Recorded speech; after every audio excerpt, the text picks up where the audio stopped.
ওয়াসআলুনাকা আন যিল করনাইন, নবী কাফেররা আপনাকে বাদশা যুলকরনাইন সম্পর্কে জিজ্ঞাসা করে।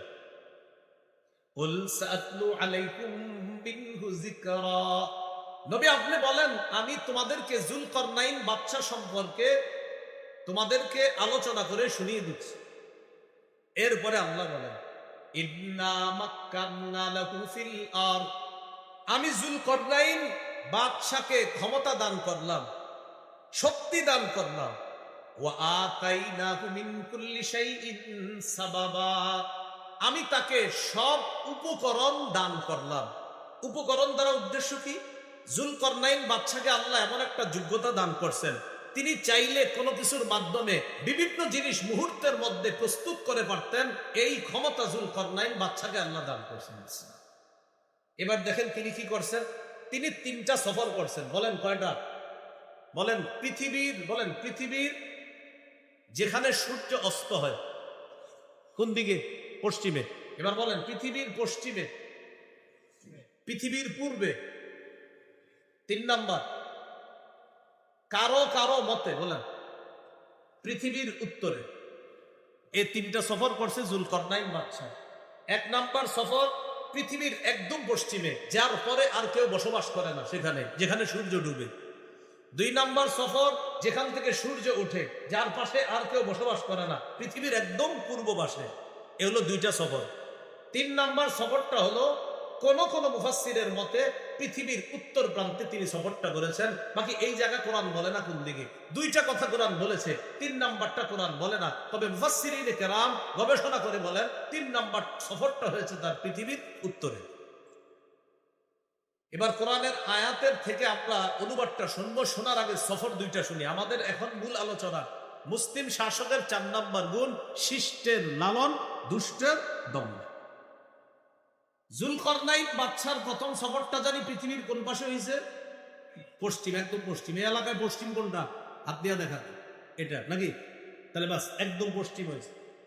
আল্লাহ তাআলা বলেন যুলকরনাইন বাদশা পৃথিবীর একদম পশ্চিম পাশে গেছে, যেখানের পরে আর কোনো মানুষ বসবাস করে না। সেখানে গিয়ে দেখলেন প্রচন্ড কালো অন্ধকারের মধ্যে পানি। ওই পানিগুলা মনে হয় যে কাদার মধ্যে, আর ওই কাদা পানির মধ্যে, কাদা জলাশয়ের মধ্যে সূর্যটা ডুবে যাচ্ছে। এমন ডুবন্ত অবস্থায় আল্লাহ তাআলা যুলকরনাইন বাদশাকে পৃথিবীর একদম পশ্চিম প্রান্তে নিয়ে গেছে। উনি গিয়ে দেখে কি যে সূর্যটা কেমন যেন একটা কাদা মাটির মধ্যে ডুবে যাচ্ছে।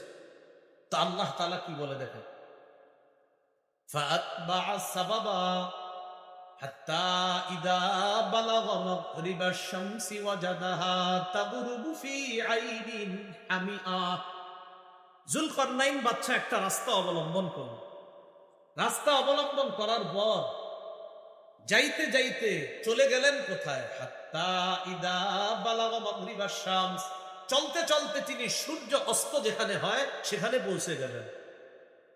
ওয়াজাদাহা, সূর্যটাকে তিনি পাইলেন এমন অবস্থায়, তাগরুবু, সূর্যটা ডুবতেছে, ফি আইনিন হামিআ, কর্দ যুক্ত অথবা কাদা যুক্ত অন্ধকার কালো জলাশয়ের মধ্যে যেন সূর্যটা ডুবতেছে। তিনি এরকম দেখলেন সূর্যটা ডুবতেছে। এরপরে দেখেন কি হয়, ওয়াজাদা ইনদাহা কওমা, সেখানে তিনি একটা জাতিকে পাইলেন। আবার বলছি, এমন এক জায়গায় গেলেন যেখানের পরে আর কেউ নাই, সূর্যটা ঢুকতেছে, এর এই পাশে একটা জাতি তিনি পাইলেন। সেই জাতি ছিল কাফের। বলেন সবাই, সেই জাতি কি ছিল? আল্লাহ যুলকরনাইন বাদশাকে বললেন, বাদশা যুলকরনাইন, তোমার সামনে 2টা অপশন। এই কাফেরদের ব্যাপারে আমি তোমাকে ক্ষমতা দিলাম, তুমি চাইলে তাদেরকে শাস্তি দিতে পারো, চাইলে তাদের ব্যাপারে কোনো ভালো কিছু গ্রহণ করতে পারো। অপশন কয়টা? আর মুসলিম শাসকের 4 নাম্বার গুণ জানি কি? শিষ্টের লালন, দুষ্টের দমন। বুঝেন কিন্তু, না হলে বুঝবেন না কথাটা। আল্লাহ বললেন, ও যুলকরনাইন বাদশা, এই যে সূর্য অস্ত যাচ্ছে, এখানে যেই জাতিকে আপনি পাইলেন, তাদের ব্যাপারে আপনার সামনে 2টা অপশন। কি? ইম্মা আন তুআযিবা, আপনি চাইলে তাদেরকে শাস্তি দিতে পারেন, আপনি চাইলে তাদেরকে শাস্তি দিতে পারেন। যুলকরনাইন বাদশা এক জাতিকে পাইলেন, তাদের ব্যাপারে আল্লাহ বললেন, কুলনা ইয়া যাল করনাইনি ইম্মা আন তুআযযিবা ওয়া ইম্মা আন তাত্তাখিযা ফীহিম হুসনা। ও বাদশা যুলকারনাইন, আপনি চাইলে তাদেরকে শাস্তি দিতে পারেন অথবা তাদের ব্যাপারে উত্তম কিছু গ্রহণ করতে পারেন। এবার যুলকারনাইন বাদশা কি করলেন? তাদের ব্যাপারে দুইটা নীতি অবলম্বন করলেন। যুলকারনাইন বাদশা বললেন, আল্লাহ ক্বালা আম্মা মান যালামা, আল্লাহ আমি তাদেরকে দাওয়াত দিব। সুবহানাল্লাহ। দাওয়াত দেওয়ার পর আমার দাওয়াত যে গ্রহণ করবে না সে জালেম। ক্বালা আম্মা মান যালামা ফাসাউফা নুআযযিবুহু, আল্লাহ আমি দাওয়াত দেওয়ার পর যদি কেউ দাওয়াত গ্রহণ না করে সে জালেম সাব্যস্ত হবে, আমি তাকে শাস্তি দিব। সুম্মা ইউরাদ্দু ইলা রাব্বিহি, এরপর তাকে তার রবের কাছে ফিরিয়ে দেওয়া হবে। ফায়ুআযযিবুহু আযাবান নুকরা, তার রব তাকে কঠিন শাস্তি দিবে। আমি তো শাস্তি দিবই, তার রবও তাকে শাস্তি দিবে। তাহলে তাদের সামনে দুইটা অপশন, একটা হলো হয়তো আযাব দেওয়া, আরেকটা হলো ভালো কিছু গ্রহণ করা। যুলকারনাইন বাদশা বললেন, আল্লাহ আমি দাওয়াত দিব, দাওয়াত দেওয়ার পর যদি গ্রহণ না করে সে জালেম সাব্যস্ত হবে, তাকে শাস্তি দিব। আর যদি দাওয়াত গ্রহণ করে, ওয়া আম্মা মান আমানা ওয়া আমিলা সালিহা, আমার দাওয়াত গ্রহণ করে যে ঈমান আনবে, নেক কাজ করবে, ফালাহু জাযাআনিল হুসনা, তার জন্য রয়েছে জাযাআনিল হুসনা, উত্তম প্রতিদানের ব্যবস্থা থাকবে তার। এবার বলেন তো, যুলকারনাইন বাদশাকে আল্লাহ কয়টা অপশন দিছে? হয়তো শাস্তি দিতে পারেন, না হয় ভালো কিছু গ্রহণ করতে পারেন। যুলকারনাইন বাদশা বুদ্ধিমত্তা খাটিয়ে বললেন, আল্লাহ আমি তাদের সামনে দাওয়াত পেশ করব। দাওয়াত যারা গ্রহণ করবে না তাদেরকে দিব শাস্তি, যারা গ্রহণ করবে তাদের জন্য রয়েছে উত্তম প্রতিদান। তাহলে শাস্তি যাদেরকে দিবে এটা হলো দুষ্টের দমন, উত্তম প্রতিদান যাদেরকে দিবে এটা হলো শিষ্টের নাম। আল্লাহ এখানে বুঝছে দিবেন, যাদের ব্যাপারে উত্তম কিছু গ্রহণ করবে এটা হলো শিষ্টের লালন, আর যাদেরকে শাস্তি দিবে এটা হলো দুষ্টের দমন, যে এগুলা ভালো না, এগুলা দেশের জন্য সমস্যা, এটা হলো দুষ্টের দমন। আর যারা ভালো এটা হলো শিষ্টের লালন। তাহলে এখান থেকে বোঝা যায় দেশের জন্য যারা কল্যাণের কাজ করে তাদেরকে দেশের পক্ষ থেকে লালন করা দরকার, দেশের ক্ষতি যারা করতে চায় তাদেরকে দমন করা। এটা হলো মুসলিম শাসকের 4 নাম্বার গুণ। মনে থাকবে নি বাংলাটা, শিষ্টের লালন, দুষ্টের দমন। তো যাই হোক, এটা হলো পৃথিবীর পশ্চিম পাশের কথা। এবার দ্বিতীয় সফরটা কোথায় করছে উনি? সুম্মা আতবাআ সাবাবা, এরপর আরেক রাস্তা ধরলেন তিনি। আল্লাহু আকবার, একদম পশ্চিম থেকে সফর করে পৃথিবীর পুরা পূর্ব পাশে চলে গেছে। হাত্তা ইদা বালাগা মাতলিআশ শামসি, চলতে চলতে তিনি চলে গেলেন সূর্য যেখানে উদিত হয় সেখানে। সেখানে যাওয়ার পর এক জাতিকে পাইলেন, সেই জাতীয় ওই জাতির মতো তাদের ব্যাপারে আল্লাহ দুইটা অপশন দিয়েছেন। যদিও আয়াতে অপশনের কথা নাই, তবে মুফাসসিরিন কেরাম বলেন অপশনের কথা যদিও আয়াতে নাই, কিন্তু ওই আয়াত পূর্বর পশ্চিমের যে ঘটনাটা, ওই ঘটনা আর পূর্বের ঘটনা একই রকম। কারণ তিনি পৃথিবীর পশ্চিম পাশে গিয়ে যাদেরকে পেয়েছে তারাও ছিল কাফের, আর পৃথিবীর পূর্ব পাশে যাদেরকে পেয়েছে তারাও কাফের। আর কাফেরদের ব্যাপারে আল্লাহ বলে দিলেন দুইটা কাজ গ্রহণ করতে পারেন, হয়তো শাস্তি, না হয় ভালো কিছু। তখন তিনি ওই পূর্ব পাশে যাওয়ার পরেও তিনি তাদের সামনে দাওয়াত দিলেন। দাওয়াত দেওয়ার পর যারা দাওয়াত গ্রহণ করলো না তাদেরকে শাস্তি দিলেন, শত্রু হিসাবে চিহ্নিত করে। আর যারা দাওয়াত গ্রহণ করলেন তাদেরকে শিষ্টের লালন হিসাবে তাদের জন্য উত্তম পুরস্কারের ব্যবস্থা দিলেন। এগুলো মুসলিম শাসকের 4 নাম্বার গুণ। মুসলিম শাসকের 5 নাম্বার গুণ, বলেন আমার সাথে, জাতির কল্যাণে, বলেন অকাতরে বিলিয়ে দেওয়া। মুসলিম শাসক কি করবে? জাতির কল্যাণে সব বিলিয়ে দিবে। এটা কোথায় পাবো আমরা? এটা পাবো ওনার 3 নাম্বার সফরে। কার? ওই যুলকারনাইন বাদশার 3 নাম্বার সফর। যেটা এই 3 নাম্বার সফরের কথা অনেকে আপনারা ঘরে কোরআন পড়েন, এটা পাবেন কোথায়? এটা পাবেন সূরা কাহফের 92 থেকে 97 নম্বর আয়াত। এই আয়াতে আল্লাহ বলেন সুম্মা আতবাআ সাবাবা, যুলকারনাইন বাদশা আরেকটা রাস্তা ধরলেন। হাত্তা ইদা বালাগা বাইনাস সাদদাইনি, তিনি যাইতে যাইতে 2 পাহাড়ের মাঝে গিয়ে বসলেন। বলেন তো আল্লাহ বলে নাই এটা কোন এলাকায়, তবে মুফাসসিরিনে কেরাম বলেছিলেন এটা পৃথিবীর কোন পাশে? উত্তর পাশে। তো যুলকারনাইন বাদশা 2 পাহাড়ের মাঝে গিয়ে যখন পৌঁছলেন, পৌঁছার পর সেখানে এক জাতিকে পাইলেন। সেই জাতি কেমন জানেন? লা ইয়াকাদুনা ইয়াফকাহুনা কাওলা। ওই জাতি তারা মানুষ, কিন্তু তারা যুলকারনাইন বাদশার কথা বুঝে না। এখন যুলকারনাইন বাদশার কথা যেহেতু বুঝে না, যুলকারনাইন বাদশাকে তারা কিছু বলতে চায় কিন্তু বুঝাইতে পারে না, প্রকাশ করতে পারে না, কারণ যুলকারনাইন বাদশা যা বলে ওরা বুঝতেছে না। তখন যুলকারনাইন বাদশা কি করলেন? ইশারার মাধ্যমে তাদের সাথে কথা বললেন। যুলকারনাইন বাদশা তাদের সমস্যাগুলো শুনলেন কিসের মাধ্যমে? ইশারা। কোন কোন মুফাসসিরিন কেরাম বলেন না, দুভাষীর মাধ্যমে তাদের কথা শুনলেন। তখন তারা বললেন, ও বাদশা যুলকারনাইন, ইন্না ইয়াজুজা ওয়া মাজুজা মুফসিদুনা ফিল আরদ। পাহাড়ের ওই পাশে দুইটা জাতি আছে, এক জাতির নাম ইয়াজুজ, আরেকটার নাম মাজুজ, যারা আমরা ইয়াজুজ মাজুজ বলি। মুফসিদুনা ফিল আরদ, তারা দুনিয়াতে ফাসাদ সৃষ্টি করে। তারা মাঝে মাঝে এই পাহাড়ের এ পাশে আইসা আমাদের উপর লুটতরাজ চালায়, আমাদের উপর লুটতরাজ চালিয়ে ডাকাতি করে আমাদের সম্পদগুলা ছিনিয়ে নেয়। এই অভিযোগ দিল কারা? ওই যে আপনার দুই পাহাড়ের মাঝে যাওয়ার পর যেই দলটারে পাইছে তারা অভিযোগ দিল, ও বাদশা যুলকারনাইন, পাহাড়ের ওই পাশ থেকে ইয়াজুজ মাজুজ নামে দুইটা জাতি আমাদেরকে খুব জ্বালায়। তখন তারা একটা প্রস্তাব দিল, ফাহাল নাজআলু লাকা খারজান আলা আন তাজআলা বাইনানা ওয়া বাইনাহুম সাদ্দা। বাদশা যুলকারনাইন, আমরা আপনাকে কর দিব, কর দেওয়ার বিনিময়ে আপনি কি আমাদের মাঝে আর ওই ইয়াজুজ মাজুজের মাঝে একটা প্রতিবন্ধক বানাই দিতে পারবেন? এটা কাকে বলল? যুলকারনাইন বাদশা। বাদশা যুলকারনাইন বললেন, আমার টাকা পয়সা লাগবে না, সুবহান, আমাকে কর দিতে হবে না, আমি তোমাদেরকে অকাতরে বিলিয়ে দিব ইনশাআল্লাহ, আল্লাহ আমাকে যথেষ্ট দিয়েছেন। তখন যুলকারনাইন বাদশা কি বললেন? ক্বালা মা মাক্কান্নী ফীহি রাব্বী খায়রুন। আল্লাহ আমাকে যে ক্ষমতা দান করেছেন এটা অনেক উত্তম, এটা অনেক কল্যাণ। ফাআইদুনী বিকুওয়া, তোমরা আমার একটু সহযোগিতা করবা, আমাকে সাহায্য করো শক্তি দিয়ে। শক্তি মানে হাত দিয়ে পা দিয়ে সাহায্য করবা। কিভাবে? আতুনি জুবারাল হাদিদ, লোহার পা টানো তোমরা। কি আনো? লোহার পা। বলেন লোহার কি? পা। এই লোহার পা টানার পর বুঝতে হবে কিন্তু, তাকান, দুই পাহাড়, এই যে দুই পাহাড়, মনে করেন দুই পাহাড়ের মাঝে ফাঁকা, লোহার পাতগুলা আইনা দুই পাহাড়ের মাঝখানে রাখতে লাগলো। লোহার পাত আইনা দুই পাহাড়ের মাঝে রাখলো। এখন প্রশ্ন, লোহার পাত আনবে, এত টাকা পয়সা কে দিবে, খরচ কে দিবে? যুলকারনাইন বাদশা বললেন, সমস্যা নাই, লোহা যত লাগবে এটার যেই ব্যয়ভার বহন করা লাগে সব আমি করব। এই লোহা ফালাইতে ফালাইতে ফালাইতে ফালাইতে, আচ্ছা এটার দিকে তাকান, এক পাহাড় এক পাহাড়, দুই পাহাড়ের মাঝখানে ফালাইতে ফালাইতে এবার দুই পাহাড়ের চূড়া পর্যন্ত, একদম উঁচা পর্যন্ত, এইভাবে মিডল বরাবর শুধু লোহা আর লোহা। পাহাড়ের মাঝখানে যেন ইয়াজুজ মাজুজ আসতে না পারে। এবার শোনেন তো, লোহাই না ফালাইলো, মাঝে মাঝে তো একটু ফাঁকা টাকাও থাকতে পারে লোহা যেহেতু, কারণ এটা তো শুধু ফালাইছে, এখন ইয়াজুজ মাজুজ তো আইসা এটা ধৈর্য সরাই ফেলতে পারে। তখন যুলকারনাইন বাদশা কি বললেন?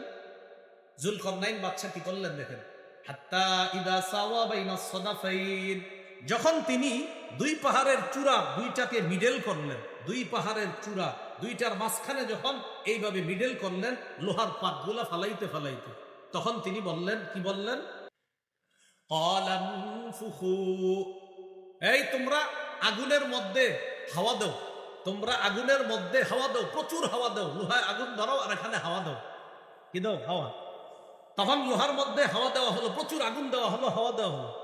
হাত্তা ইদা জালাহু নারা, যখন হাওয়ার মাধ্যমে তামা তৈরি হলো, আপনার আগুনকে যখন কয়লায় পরিণত করা হলো, তখন যুলকারনাইন বাদশা বললেন, কয়লা হয়েছে না, এবার এক কাজ করো তোমরা, আতুনি, তামা নিয়ে আসো, উফরিগ আলাইহি কিতরা, আমি তামাগুলা এবার এই লোহার উপর ঢেলে দিব। তখন তিনি ওই গলিত তামা লোহার উপর ঢেলে দিলেন। লোহার উপর ঢালার পর ওই নিচ থেকে পাহাড়ের চূড়া পর্যন্ত লোহাগুলা তামার মাধ্যমে একটা আরেকটার সাথে মিলে মিশে সমস্ত ছিদ্র বন্ধ হয়ে গেছে। কেমন ভাবে বন্ধ হয়েছে আল্লাহ বলেন, এই পজিশন হয়েছে। ফামাসতাউ আইয়াযহারুহু ওয়া মাসতাতাউ লাহু নাকাবা, ইয়াজুজ মাজুজ ওই পাহাড়ের মাঝে যে দেয়াল দেওয়া হয়েছে লোহার, আর ওই যে তামা দিয়ে যেটা তৈরি করা হয়েছে প্রাচীর, এই প্রাচীরের উপরে তারা উঠতে পারে না। ওয়া মাসতাতাউ লাহু নাকাবা, একজন প্রশাসক একজন জনপ্রতিনিধি মুসলিম শাসকের 6 নাম্বার বৈশিষ্ট্য, মানুষের জন্য কিছু করতে পেরে তিনি নিজের কোনো ক্রেডিট নিবে না, বলবে আমার আল্লাহ তৌফিক দিয়েছে তাই আমি করতে পারলাম, এটা তিনি বলেন। এ হলো 6 নাম্বার। 7 নাম্বার বৈশিষ্ট্য, বলেন আমার সাথে, রক্ষণাবেক্ষণ সম্পর্কে, বলেন মজুদ সম্পর্কে, অর্থনীতি সম্পর্কে যথেষ্ট সজাগ থাকা। কি থাকা বলেন তো? যথেষ্ট সজাগ থাকা। সূরা ইউসুফের 55 নম্বর আয়াত। ইউসুফ আলাইহিস সালাতু ওয়াস সালাম মিশরের আজিজকে বললেন, ইজআলনি আলা খাযাইনিল আরদ, আমাকে আপনি খাদ্য গুদামের দায়িত্ব দেন, আমাকে আপনি অর্থ সম্পদ রক্ষণাবেক্ষণের দায়িত্ব দেন। এই কথা বলার পর তিনি বললেন, ইন্নী হাফিজুন আলিম, আমি রক্ষণাবেক্ষণকারী, আলিমুন, এবং যথেষ্ট বুদ্ধি রাখি এই ব্যাপারে। এই আয়াত দ্বারা কি বোঝা যায়? বুখারীর এক হাদিসে আছে, নেতৃত্ব চাওয়া নিষেধ। নবীজি বলছে নেতৃত্ব চেয়ে নিবা না, আল্লাহ দিলে ভালো কথা। কিন্তু এই আয়াত দ্বারা বোঝা যায় কখনো কখনো কোন পদ চেয়ে নেওয়া জায়েজ আছে। যখন দেখবে যে সারা দুনিয়া অযোগ্য লোকে ভরপুর, তখন যোগ্য যারা আছে তারা যোগ্যতার আসনে বসে যাওয়া এটা উচিত। দলিল এই যে ইউসুফ নবী বলতেছে যে শুনেন, খাদ্য ভান্ডার, এই খাদ্য গুদামের দায়িত্ব অন্য কাউরে দিয়েন না, খেয়ানত হতে পারে, আমাকে দেন, খেয়ানত হবে না। ইন্নী হাফিজুন, আমি রক্ষণাবেক্ষণকারী, আলিমুন, যথেষ্ট জ্ঞান রাখি এই ব্যাপারে। এখান থেকে বোঝা যায় আশেপাশে যদি মনে হয় অন্য মানুষের দ্বারা দেশের ক্ষতি হবে, রাষ্ট্রের ক্ষতি হবে, সেক্ষেত্রে যোগ্য ব্যক্তি যে তিনি নিজে থেকে এগিয়ে আসা, দায়িত্ব নেওয়া কর্তব্য।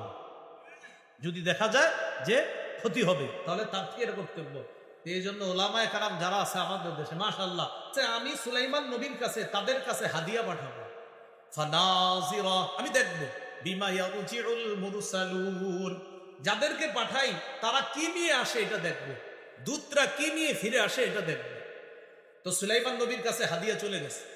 ফালাম্মা জাআ সুলাইমান, হাদিয়া নিয়ে যখন প্রতিনিধিরা সুলাইমান নবীর কাছে গেলেন, সুলাইমান নবী বললেন, আতুমিদ্দুনানি বিমাল, তোমরা কি আমাকে টাকা পয়সা দিয়ে, মাল সম্পদ দিয়ে সাহায্য করতে চাও? ফামা আতানি আল্লাহ খায়রুম মিম্মা আতাকুম, আল্লাহ আমাকে যা দিয়েছেন, তোমাদেরকে যা দিয়েছেন, এগুলা থেকে আল্লাহ আমাকে যা দিয়েছেন 1000 গুণ বেশি উত্তম, যাও এগুলা ফেরত নিয়ে যাও, এগুলো আমার দরকার নাই। দূতরা যখন এই উপঢৌকন ফেরত নিয়ে গেছে, ঘোষ খাওয়ানো যখন যায় নাই, রানী বিলকিস বুঝতে পারছে তিনি সত্যিকার অর্থে বাদশাহ, আল্লাহর নবী। রানী বিলকিস সুলাইমান নবীর কাছে আসার আগেই আল্লাহ যে এক, এই কথার স্বীকৃতি দিয়ে, ঘোষণা দিয়ে সুলাইমান নবীর কাছে এসে বলতেছে, ও বাদশাহ সুলাইমান, আপনার কাছে আসার আগেই আপনার রবের উপর আমি ঈমান এনেছি, আমি আত্মসমর্পণ করেছি।